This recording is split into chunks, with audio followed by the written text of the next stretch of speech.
یا سبحان اللہ کہہ لیا، الحمدللہ کہہ لیا، اللہ اکبر کہہ لیا، کچھ بھی جتنا ہو سکے ہمیں چاہیے کہ ہم لے کر آئیں، ہو سکے تو اس کے اہل خانہ کو لکھوا دے کہ یہ میری طرف سے آپ کے والد صاحب کے لیے، آپ کی والدہ کے لیے، آپ کے مرحوم کے لیے یہ سال ثواب کا اہتمام کیا گیا۔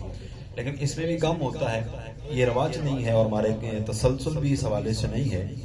تو اس حوالے سے یہ ہوتا ہے کہ جب آپ مسجد میں، محفل میں، مجلس میں، پنڈال میں جب تشریف لائیں تو وہاں نعت پڑھی جائے، تلاوت کی جائے، ذکر مصطفیٰ کیا جائے، ذکر خدا کیا جائے، کچھ بھی اچھی بات لگے اور دل میں وہ محسوس ہو تو پھر بندہ محبت کے ساتھ جب کہہ دینا سبحان اللہ، تو یہ بھی انشاءاللہ ان کی سال ثواب میں شامل ہو جائے گی انشاءاللہ۔ اس نیت سے کہنا سبحان اللہ۔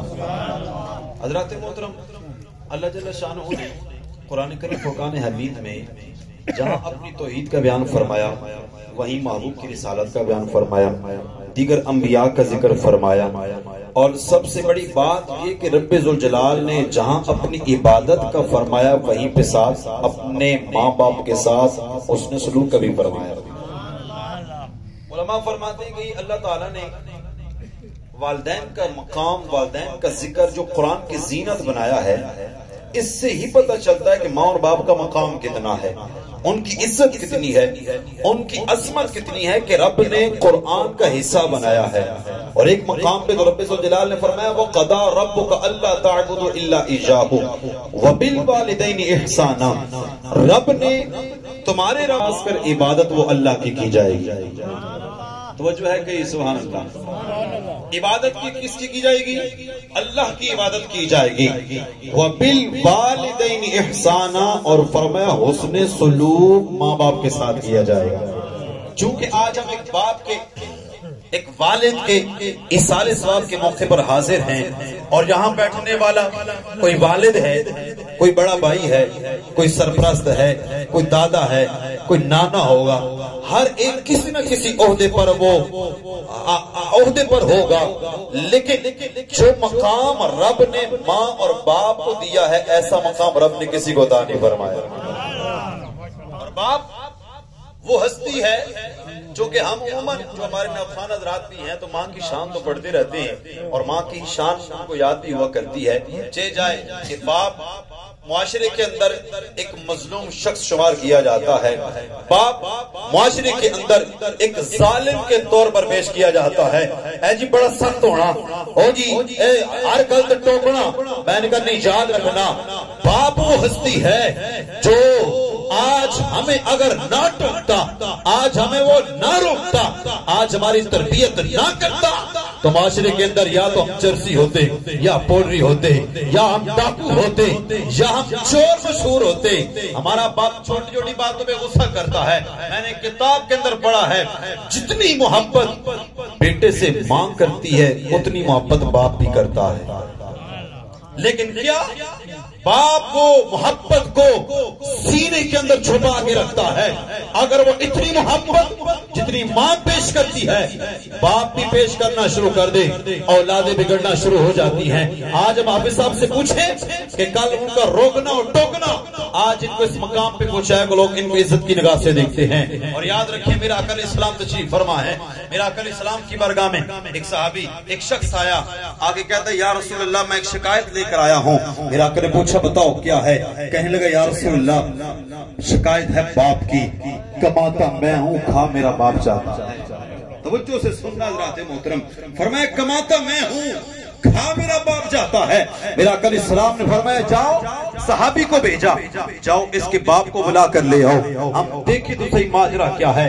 اللہ اکبر، میرا آقا علیہ السلام نے صحابی کو بھیجا، صحابی چلتے چلتے دروازے پہ گئے، دستک دی، پوچھا کون؟ کہا حضور کا صحابی ہوں، حضور نے بھیجا ہے۔ کہا کیوں آئے ہو؟ کیا بات ہے؟ کہا تیرا بیٹا حضور کی برگاہ میں پہنچا ہے، تیرا بیٹا حضور کی برگاہ میں آیا ہے۔ کہا خیر تو ہے، میرا بیٹا حضور کی برگاہ میں کیوں گیا؟ بات کیا ہے؟ وجہ کیا ہے؟ کہا تیرا بیٹا تیرے محبوب کی برگاہ میں، حضور کی برگاہ میں جا کر تیری شکایت کر رہا ہے۔ کہا شکایت کیا ہے؟ کہا میں نے جو کانوں سے سنا ہے وہ یہ کہتا ہے کماتا میں ہوں، کھا میرا باپ جاتا ہے۔ اب وہ باپ تھا، اس کی آنکھوں میں آنسو آ گئے، دل کے خون آنسو رونے لگا اور روتے روتے ایک کچھ الفاظ دل میں کہے، وہ الفاظ رب کو اتنے پسند آئے۔ اب وہ صحابی لے کر ایک باپ کو حضور کی برگاہ میں جب حاضر کیا، اب میرا آقا علیہ السلام بیٹھے ہیں، ایک طرف بیٹا بیٹھا ہے، ایک طرف باپ بیٹھا ہے۔ میرا آقا علیہ السلام نے پوچھا، اے بیٹے تو بتا کہ تیری بات کیا تھی؟ کہا یا رسول اللہ کماتا میں ہوں، کھا میرا باپ جاتا ہے۔ آج بھی نہیں بندے ہنے اور یہ سارا دے میں آپ کو کمایا، ماڑے پیو ماڑے سے کیتے کیے، ہاں جی بینک بیلنس تو میں نے خود بنایا ہے، میرے والد میرے لئے کیا ہی کیا ہے۔ یقین مانے یاد رکھیں، آج اگر جو کچھ بھی ہمارے پاس ہے صدقہ ماں باپ کا، جو کچھ بھی ہمارے پاس ہے صدقہ ماں باپ کا ہے۔ اللہ اکبر، توجہ کرنی ہے۔ آنے والے احباب آتے رہیں گے، اس واقعے کو میں ختم کروں گا، بیان اختتام ہو جائے گا۔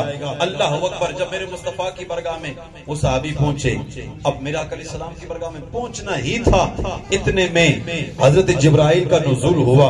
جبرائیل حاضر ہوتے ہیں، یا رسول اللہ اس شخص سے یہ کہیں کہ جب یہ گھر کے اندر موجود تھا، جو اس نے دل میں الفاظ کہے ہیں، رب چاہتا ہے کہ محبوب وہ الفاظ آپ بھی سن لیں۔ کہیں نا سبحان اللہ، محبت کے ساتھ کہیں نا سبحان اللہ۔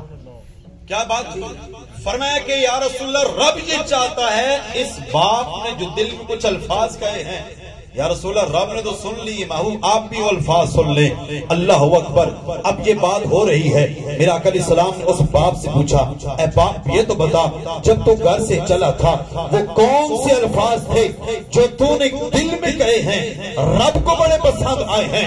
اللہ اکبر، اب وہ باپ کہتا ہے یا رسول اللہ جب میں گھر سے نکلا تھا میرے دل میں یہ الفاظ تھے کہ آج میں حضور کی برگاہ مجرم کی طرح پیش ہو رہا ہوں، آج میرا بیٹا میرے باپ میرے آقا علیہ السلام کی برگاہ میں میری شکایت کر رہا ہے۔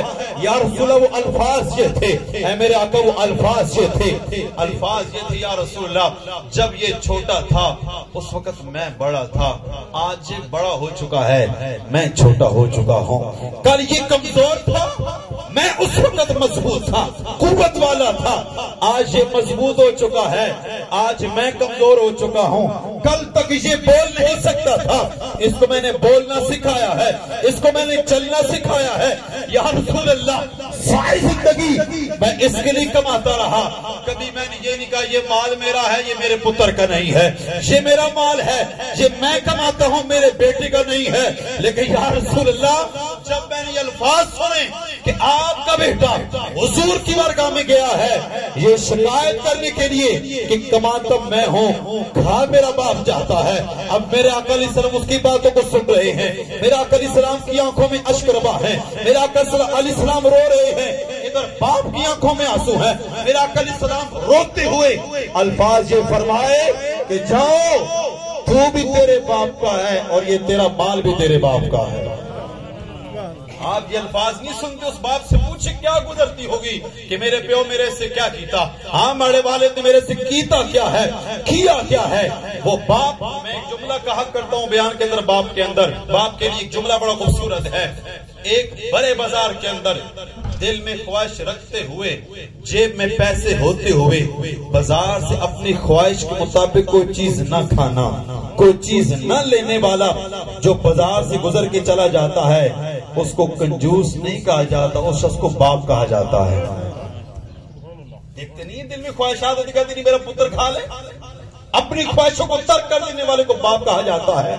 آپ جب شادی حال میں داخل ہوتے ہیں دو افراد کو دیکھیں، ایک باپ ہو ایک بیٹا ہو، بیٹے نے اچھے کپڑے پہنے ہوتے ہیں، اچھے بوٹ پہنے ہوتے ہیں، اچھی ویسٹ کوٹ پہنی ہوتی ہے، لیکن وہ بڑھا بابا وہ والد سفید کپڑے سفید پرنا رکھا ہوا شادی حال کے اندر داخل ہوتا ہے اور اس کی یہی خواہش ہوتی ہے کہ میرا پتر سب سے سونا لگے، میرا بیٹا سب سے اچھا لگے۔ لیکن آج ہماری کیفیت یہ ہے، جب گھر کے اندر موجود ہوتے ہیں کہتے ہیں بھائی تسی کھنگنے بڑا اونچا ہو، میرے بچے تنگ ہو جانے، تسی بہت اونچا بولنے ہو۔ یاد رکھنا، میں اپنی ایک بات بھی تھی بات بتاؤں، مجھے بچے نے کہا والد صاحب کہ یہ بات یہ غبارہ سا تھا، وہ سجانے کے لیے مجھے کہا تو مجھے پتا وہ پھٹو سوجتا نہیں ہے. میں نے ایک بار کوشش کی، دوبارہ کوشش کی، مجھے گھر والے کہتے ہیں یہ پھٹو سوجتا کوئی نہیں ہے. میں نے کہا تو مجھے بھی پتا ہے یہ سوجتا نہیں ہے، لیکن بیٹے کی دلجوئی کے لیے بار بار یہ کر رہا ہوں کہ یہ نہ خیر میرا باپ میرے لیے کچھ نہیں کرتا. یہ وہی باپ ہوتا ہے اپنی سارا دن دیہڑی مزدوری کرنے کے بعد پھٹے پرانے کپڑے پہن کے گھر میں جاتا ہے. اس کی ایک ہی خواہش پتر میرے ساتھ اچھا بول جائے. لیکن آج بیٹے کے پاس والد کے لیے ٹائم ہی نہیں ہے. 1000 فرینڈ فیس بک پر بن چکے، لیکن باپ کو کبھی فرینڈ نہیں بنایا، باپ سے کبھی میٹھے منہ بولا بھی نہیں، اچھی بات بھی نہیں کی. یاد رکھیں یہ وہ ہستیاں ہیں جب یہ دنیا سے چلی جاتی ہیں پھر دوبارہ وہ نہ کوئی کہنے والا ملتا ہے. میں اکثر یہ جملہ کہتا ہوں کہ باپ گھر کے چھت کی مانند ہے. گھر کا چھت نہ ہو تو پھر بھی سردی بھی اثر کرتی ہے، گرمی بھی اثر کرتی ہے. جب گھر میں باپ ہوتا ہے نہ کوئی دشمن بندے کو ڈرا سکتا ہے، نہ دمکا سکتا ہے. اور باپ گھر میں ایک پلر کی مانند ہوتا ہے کہ پورے گھر کی بنیادوں سے ایک پلر کے اوپر ہوتی ہے. باپ کو دیواروں کی مانند کہا گیا اور ماں کو چاند کی مثل کہا گیا، باپ کو سورج کی مثل کہا گیا. چاند نرم روشنی دیتا ہے، خوبصورت قسم کی ٹھنڈی ٹھنڈی روشنی دیتا ہے. سورج سخت روشنی ضرور دیتا ہے، لیکن آپ کو پتہ ہے سورج کی سخت روشنی نہ ہوتی تو فصلیں نہیں پکتی. باپ سخت ضرور ہوتا ہے، لیکن اولاد جو ہوتی ہے اس سے وہ اس کے اخلاق بنتے ہیں، اس کا کردار بنتا ہے، اس کی زندگی بنتا ہے. آج اگر کسی کو باپ ٹوکتا ہے تو وہ خوش نصیب ہے، اس کو روکنے والا کوئی ہے. ماں اگر روکتی ہے وہ خوش نصیب ہے، اس کو روکنے والا کوئی ہے. آج آپ صاحب سے پوچھ لیا جائے، آج روکنے والا کوئی نہیں. بھائی بھی شرماتا ہے، کزن بھی شرماتے ہیں، چاچا بھی شرماتا ہے. کوئی آپ کو غلط کام کر دو کہتے کرن دیو، اس کی اپنی مرضی ہے، اپنی زندگی ہے. لیکن باپ وہ ہستی ہے جو ہر معاملے میں روکتا بھی ہے، ٹوکتا بھی ہے. اس کو پتہ ہے یہ میرا پتر ہے، یہ میری اولاد ہے. اگر آج روکنے والا کوئی نہیں تو آپ سوچیں کہ وہ باپ ہے جو روکتا ہے، اور روکنے والا بھی کوئی نہیں ہے. اللہ اکبر. ماں اور باپ تو وہ ہیں. رب ذوالجلال نے فرمایا قل رب ارحمہما کما ربیانی صغیرا. جب تم دعا کرو نا، دعا کرو تو کون سی دعا کیا کرو؟ فرمایا یہ دعا قل رب ارحمہما، اے مولا میرے ماں اور باپ پہ تو رحم فرما دے. کس طرح کا رحم فرما دے؟ فرمایا کما ربیانی صغیرا، جس طرح یہ بچپن میں مجھ پہ رحم کیا کرتے تھے مولا آئے تو ان پہ رحم فرما. آج ہماری رزق کی تنگی کا سبب کیا ہے؟ آج ہم درباروں میں جاتے ہیں، پیر صاحب تعویذ دیو، حالات بڑے خراب ہو گئے، تنگ دستی آ گئی. میرا علیہ السلام نے فرمایا بندہ جب اپنے ماں اور باپ کو دعاؤں میں بھول جاتا ہے، دعائیں کرنا چھوڑ دیتا ہے، ان کے لیے دعا کرنا چھوڑ دیتا ہے، اللہ تعالیٰ اس پر اس کے رزق کو تنگ کر دیتا ہے.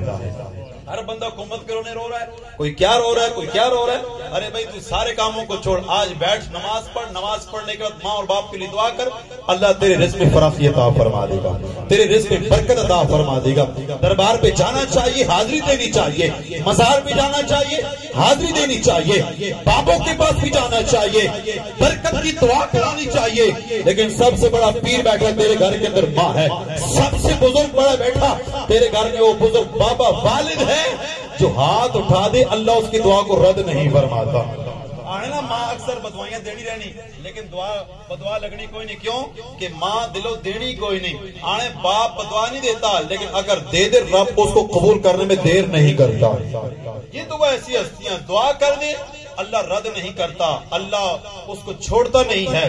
تو آج جن کے ماں اور باپ حیات ہیں یقین مانیے وہ خوش نصیب ہیں. میرا آقا نے فرمایا جس نے محبت کے ساتھ اپنے ماں اور باپ کے چہرے کی زیارت کی اللہ تعالیٰ ان کو حج مقبول کا ثواب عطا فرماتا ہے. تو آج آئیے جن کے ماں اور باپ حیات ہیں، زندہ ہیں، میرا آقا فرماتے الجنت تحت اقدام الامہات، رب نے جنت ماں کے قدموں کے نیچے رکھی ہے اور باپ کو جنت کا دروازہ بنا دیا ہے. جن کے حیات ہیں خدمت کر لیں، اور جن کے جا چکے ہیں اب بھی خدمت کا موقع یہی ہے، ان کے نماز پڑھی جائے، ایصال ثواب کیا جائے، قرآن پڑھا جائے، ذکر و اذکار کر کے ان کے لیے ایصال ثواب کا اہتمام کیا جائے. اللہ تعالیٰ آج کی ہماری حاضری کو